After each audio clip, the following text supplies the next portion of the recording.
Yo! How's it going, guys? It's been a little bit since we've done another one of these out of the theater reactions, but we're back. I came home for a brief weekend, and we were originally going to go see Megalopolis. No. But all of the theaters in our vicinity have, like, the most inconvenient time slots. Yeah, there's one at, like, 7, and then one at, like, 10:30. There's none in between. Yeah.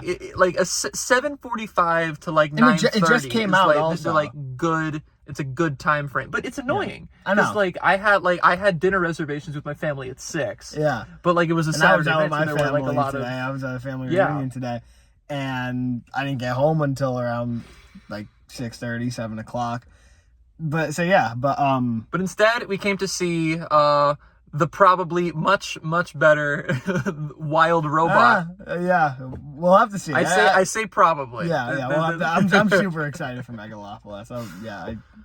But this isn't about Megalopolis. We're going to be talking about the Wild Robot. Yeah. If you've been in the movie theater at all in the last 7 months, you've seen the trailer for the Wild Robot. Yeah. And people have just been going absolutely crazy about it in the few days since it's been out. It just came out this weekend, right? Yeah. Yeah. So, but no, it's getting insane reviews. And we just saw it. We're going to talk to you about it. Yeah. Yeah. So, right off the bat, we'll say this is we think, like, after the movie finished, we both think that this is gonna be one of the front runners for Best Animated at the Oscars next March. I think this could upset Inside Out too. I also think it could. It could be like a boy in the feels heron like situation. It seems like more of an accomplishment than Inside Out 2, even though I prefer Inside Out 2. Same. You know? Yeah, no, I agree. Because, like, I prefer to cross it. Well, I didn't see Boy in the Heron. No. But, like, Across the Spider-Verse last year was my favorite new release. So I was like, I hope it wins. But, like, it was the sequel. And then it was upset by the Miyazaki. That's what I think it could be. Yeah. But, yeah. No, I mean, it's just, like, in the few years since Spider-Verse came out, studios have really been experimenting with animation with, like, stylized action and, like, fleshed out, like, nature, like, in animation. And DreamWorks especially with Puss in Boots last year. And you could really see the influence of all of that kind of come to a head in this movie. Such a good style where, like, it doesn't feel copy pasted like in a movie like The Bad Guys or something, where it's like The Bad Guys. It's like you're just kind of ripping off the other movies that did it. Right. But no, like, this it's very inspired because, like, a lot of the movie is supposed to be like, look at how beautiful the nature is, look at how beautiful all this looks, and it really does look like that. Like, all of the nature in the movie, the way it's animated, is just so gorgeous. It's actually breathtaking. It's got, like, some sort of, like, I don't know, it's just, like, the color textures, I feel on everything, it just gives it that much more depth or something. But, like, that alone gives it, like, the 3D feel, even though it's, like, technically not. I don't know how to describe it.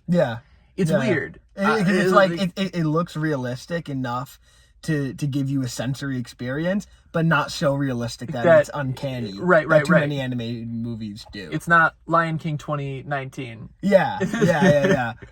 Or like Disney movies where, like, everything is photorealistic and then the character's face is just like an oval, like a big nose. Like Incredibles 2. Yeah, or like Soul or something. Soul. Yeah. Wow.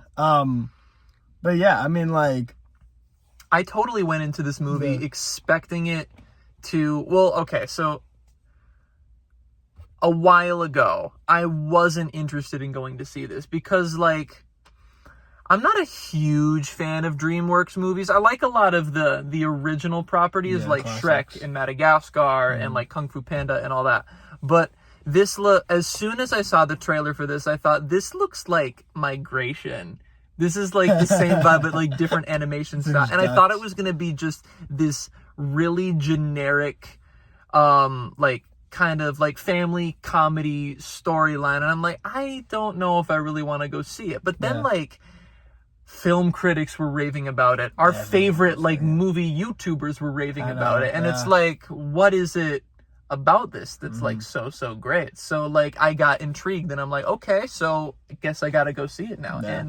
And I could definitely see what is setting it apart from the rest of the pack because it's so focused. It's such a small scale story, and it like right off the bat, the movie starts where like like they don't fill you in on the backstory or like anything like that.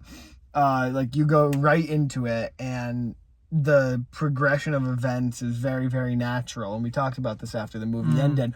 There's a lot of different conflicts that rise and fall throughout the movie, and any one of them could have been like the big third act misunderstanding that's like a trope in so many movies, and that's usually always irritating to watch. Stretch it out, and make it like this predictable this thing. Could have been avoided, but it doesn't do anything like that. What do you mean? You didn't tell me? How dare you? Yeah. You know. Stuff like that. And none of that's in the movie. Every conflict that comes up, it's kind of established right away that, hey, this might be coming back later, and then it always does, and it gets worked out very naturally. Yeah, it happens very early, kind of like Planes, Trains, and Automobiles. The way that Del and Neil. Yeah. I was right. I was there. I got it. But like the way that they have their falling out, like in the first act, like immediate. It's not like it's not a third act misunderstand. Like they are upset with each other immediately. It happens more naturally like that, and I respect it because it like breaks the trend. That's a good point. Yeah. It's also just it feels so pure. Like the whole movie, like we said, is like set in nature, and I don't know. It just feels like a breath of fresh air. This movie, it just feels so original. I didn't know it was based on a book. Whatever. That's okay. This always happens in all of our reviews. But it's based on a book, but it's like, not that I'm discounting it that's based on a book, but no, it's just a good like original story that's very, very focused, and like there's a lot of inspiration from WALL-E, but it's also about parenthood. Yeah. And yeah, it's just like it's universal. Where like I feel like kids would really enjoy the humor in it and the story and the characters, which are all great, and it's a very entertaining movie to watch. Nothing really off-putting in anything, but also adults get a lot from it too, because like it's one of those stories that like the older you get, that you could relate to a different character. Like really for like anybody, the same way that like Incredibles is like, oh, like the kids go in and they see like, oh, it's superheroes, but like the main character is a middle-aged man having a midlife crisis. Exactly. Like it's I love that it's just like it's like that universal. And you mentioned before that like it's just it doesn't try to world build too much. Yes. You said it was very focused. Most of the time you get little glimpses into the backstory, but the entire thing that you're watching is one story, and you don't get the context right away. Right. You have to wait for it, and all the context that you do get, most of it you have to imply yourself. And I really like that. Because like you get to like come up with it yourself. They show you the keyhole of what the world is like. Yeah. And they don't give you a lore dump, which would be unnecessary. Yeah, most of the time you're just with these three characters, and then like with this focused plot, with everything that happens so naturally, they use that as the core for, okay, we can use this as an opportunity to like show the world that they're in, and that was the most appropriate way that they could have done that. Definitely. Yeah. Also, when the credits were going, I love when movies do this. When they have like the name of the actor over the character, like scenes from the movie, and every single actor that was in this movie we didn't know was in it, and it was like their name would come and be like, huh? And like that. We kept guessing who they were through because they sounded so familiar. Pedro Pascal. We got them all That wasn't wrong. even on my brain though. Pedro Pascal. Like Bill Nye, I could have gotten. Lupita Nyong'o, I know from the poster. But I got them all wrong. No, so many of them were like, what? That? It's like Ben Schwartz, Lauren Fishburne. No, they weren't. None of them. Dang, but like it was a pretty stacked. Like Mark Hamill too. Oh yeah, I already forgot about that. He was the bear that had like 15 lines total. Skips. Yeah. The music. The music is really good too. It's like in the first like 20 minutes or so when they're like setting up like what the whole plot is supposed to be, I remember thinking to myself like, this sounds like a lot of other movie scores. I love the same thing. But then like it got like increasingly better throughout. they like played the Maren Morris songs, and then they meshed that with the score, and really then it good sounded songs, so good. And I'm like, dang. No, this it's like is... the whole thing, like, when it's in the trailer, when like the duck is learning to fly, and like they play that song, and like it's like a 10-minute scene. Yeah. But the song is kind of going throughout the whole thing. It's right, like part right. of the score. It's very Top Gun. It is very Top Gun. They're teaching a goose to fly. Come on. Talk to me, goose. But it's a really enjoyable movie. I would definitely recommend it. Yeah. One of the best that I've seen of the year. Great year for animation. I just saw Transformers 1 a few days ago. I gotta see that. Absolutely loved it. And also Inside Out 2, which was amazing. Yeah, no, it's I'm really about to start the Garfield movie. I mean, great. Hell yeah. That movie does not look good at all. Not Despicable Me 4. Despicable Me 4 was not great.